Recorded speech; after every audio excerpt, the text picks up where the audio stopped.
Fiquei especulando que ela deveria ter concluído, finalmente, que ela era a melhor forma de me usar, e também que ela jamais cogitaria de se aproveitar dos meus serviços de alguma outra maneira.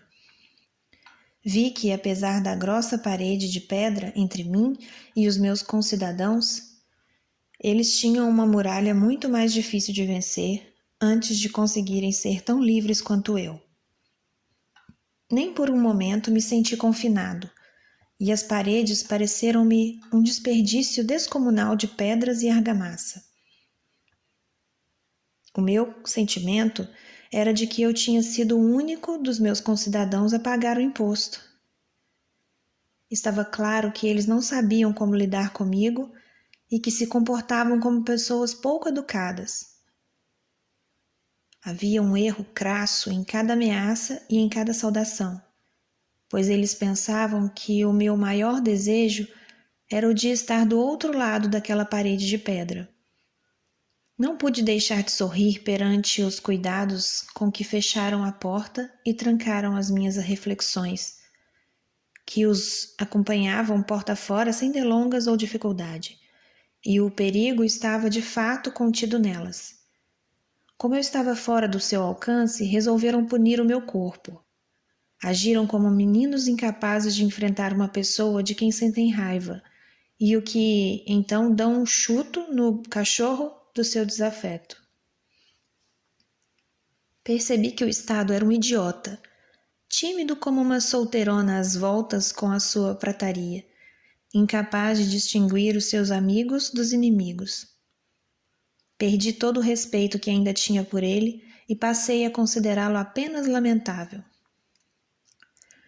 Portanto, o Estado nunca confronta intencionalmente o sentimento intelectual ou moral de um homem, mas apenas o seu corpo, os seus sentidos.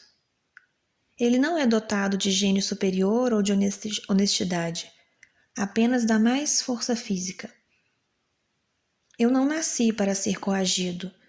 Quero respirar da forma que eu mesma escolher. Veremos quem é mais forte.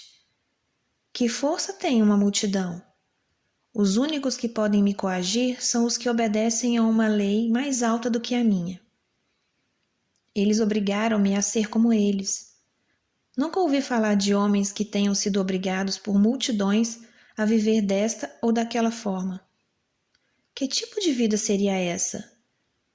Quando defronto um governo que me diz a bolsa ou a vida?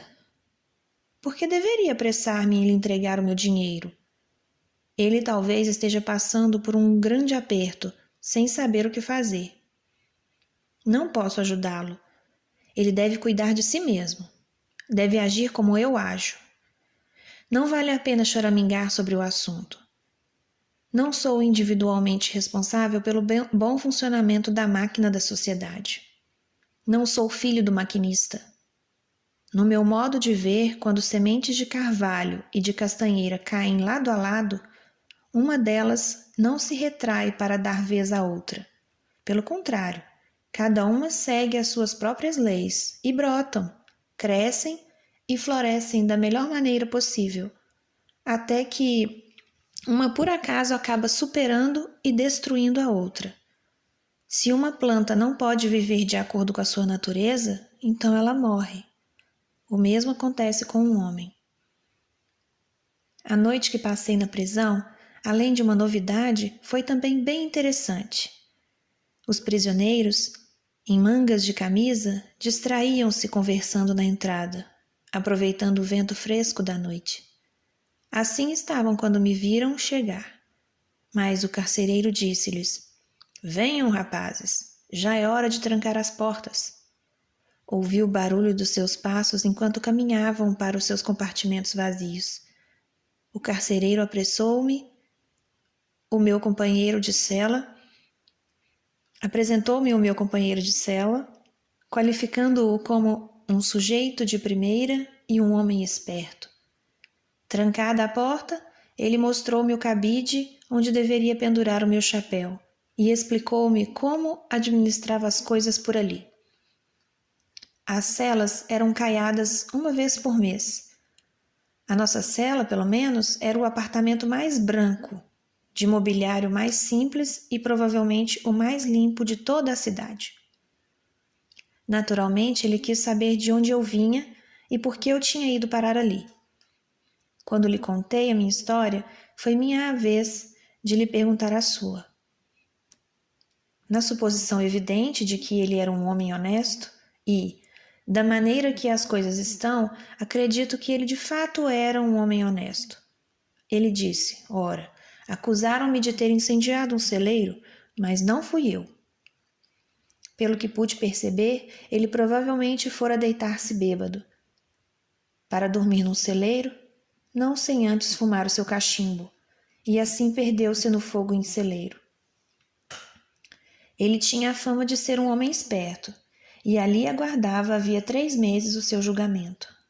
Tinha outros 3 meses a esperar ainda, mas estava bem cordato e contente, já que não pagava pela casa e comida e se considerava bem tratado.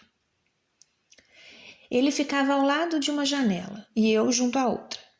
Percebi que se alguém ficasse por ali por muito tempo, acabaria tendo por atividade principal olhar pela janela.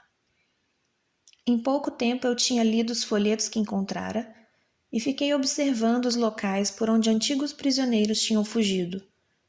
Vi onde uma grade tinha sido cerrada e ouvi a história de vários hóspedes anteriores daquele aposento, pois acabei descobrindo que até mesmo ali circulavam histórias e tagarelices que não conseguem atravessar as paredes da cadeia. Essa é provavelmente a única casa na cidade onde se escrevem poesias que são publicadas em forma de circular, mas que não chegam a virar livros. Mostraram-me uma grande quantidade de poesias feitas por alguns jovens cuja tentativa de fuga tinha sido frustrada. Eles vingavam-se declamando seus versos. Tirei tudo o que pude do meu companheiro de cela, pois temia nunca mais tornar a encontrá-lo. Mas, finalmente, ele indicou-me a minha cama e deixou para mim a tarefa de apagar a lamparina.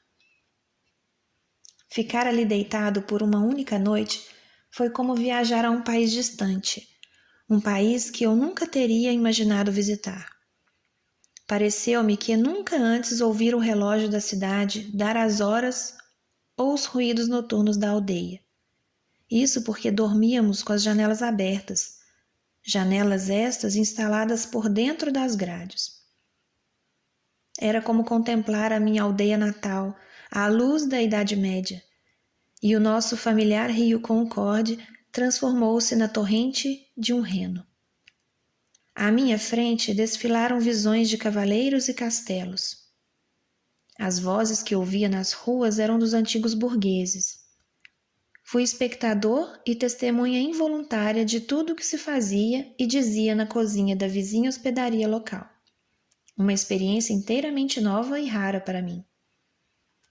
Tive uma visão bem mais íntima da minha cidade natal. Eu estava razoavelmente perto da sua alma. Nunca antes vira as suas instituições. Essa cadeia é uma das suas instituições peculiares, pois Concorde é a sede do condado. Comecei a compreender o que preocupa os seus habitantes.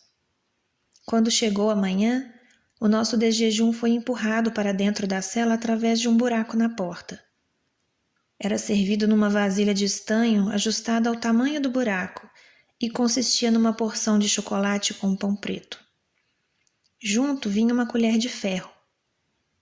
Quando do lado de fora pediram a devolução das vasilhas, a minha inexperiência foi tanta que coloquei de volta o pão que não comera. Mas o meu companheiro pegou o pão e aconselhou-me a guardá-lo para o almoço ou para o jantar. Pouco depois, deixaram que ele saísse para trabalhar num campo de feno das vizinhanças, para onde se deslocava todos os dias. Não voltaria antes do meio-dia. Ele então deu-me bom dia e disse que duvidava que nos víssemos de novo. Quando saí da prisão, pois alguém interferiu e pagou o meu imposto, percebi diferenças. Não as grandes mudanças no dia a dia, notadas por aqueles aprisionados ainda jovens e devolvidos já trôpegos e grisalhos. Ainda assim, uma nova perspectiva tinha se instalado no meu modo de ver a cidade, o estado e o país, representando uma mudança maior do que se fosse causada pela mera passagem do tempo. Vi com clareza ainda maior o estado que habitava. Vi até que ponto podia confiar nos meus conterrâneos como bons vizinhos e amigos. E percebi que a sua amizade era apenas para os momentos de tranquilidade. Senti que eles não têm grandes intenções de proceder corretamente. Descobri que, tal como os chineses e malaios, eles formam uma raça diferente da minha, por causa dos seus preconceitos e superstições. Constatei que eles não arriscam a si mesmos ou a sua propriedade nos seus atos de sacrifício pela humanidade. Vi que, no fim das contas, eles não são tão nobres a ponto de conseguir tratar o ladrão de forma diferente do que este os trata, e que só querem salvar as suas almas através de ações de efeito, de algumas orações e da eventual observação dos limites particularmente estreitos e inúteis de um caminho de retidão.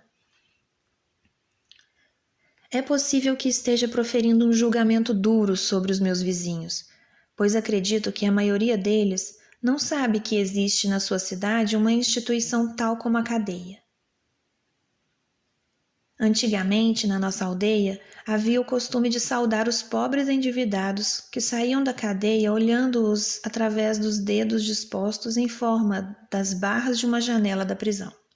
E perguntava-se ao recém-liberto: "Como vai?" Não recebi essa saudação dos meus conhecidos, que primeiro me encaravam e depois entreolhavam-se, como se eu acabasse de voltar de uma longa viagem. Eu tinha sido preso quando me dirigi ao sapateiro para buscar uma bota consertada. Quando fui solto na manhã seguinte, resolvi retomar o que estava fazendo e, depois de calçar a tal bota, juntei-me a um grupo que pretendia colher frutas silvestres e me queria como guia. E em pouco mais de meia hora, pois logo recebi um cavalo arriado, chegamos ao topo de um dos nossos mais altos morros, onde abundavam frutas silvestres, a 3 quilômetros da cidade, e dali não se podia ver o estado em lugar nenhum. Esta é a história completa das minhas prisões. Nunca me recusei a pagar o imposto referente às estradas, pois a minha vontade de ser um bom vizinho é tão grande quanto o de ser um péssimo súdito.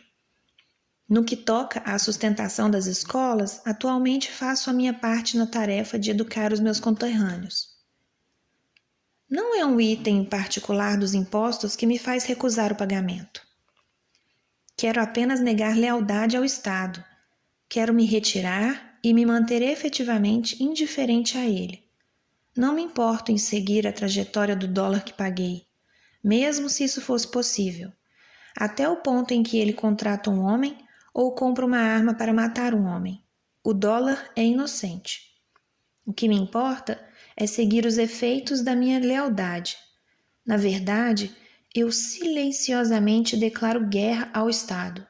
A minha moda, embora continue a usá-lo e a tirar vantagem dele enquanto puder, como costuma acontecer nessas situações. Se outros resolvem pagar o imposto que o Estado me exige, nada mais fazem além do que já fizeram quando pagaram o seu imposto, ou melhor, estimulam a injustiça além do limite que o Estado lhes pediu.